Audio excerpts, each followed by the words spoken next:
Hi friends, ஒரு சூப்பரான விஷயம் சொல்கிறேன், கேட்டுக்குங்க. நம்ம தளபதியை முன்னாடி தப்பாக பேசுறது, பின்னாடி தப்பாக பேசுறது, அசிங்கமாக பேசுறது, அவதூறு கிளப்புறது, இதெல்லாம் நினைக்கும் போது மனசுக்கு செம்ம டென்ஷன் ஆகுது. அடிச்சு மூஞ்சிங்கெல்லாம் உடச்சிடலாமான்னு கோவம் வரும். தயவுசெய்து அப்படி ஒரு தப்பை மட்டும் பண்ணாதீங்க.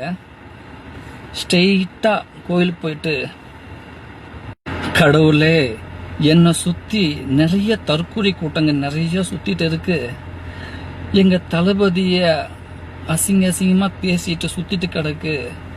கடவுளே, அவங்கள 100 வருஷம் நல்லா ஹெல்த்தியாக அவங்கள வச்சுக்கப்பா அப்படின்னு கேளுங்க.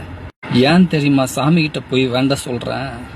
நம்ம தளபதி வளர்ச்சி அவங்க பார்க்கணும், அதுக்கு அவங்க உயிரோடு இருக்கணும். அதுக்கு தான், வேற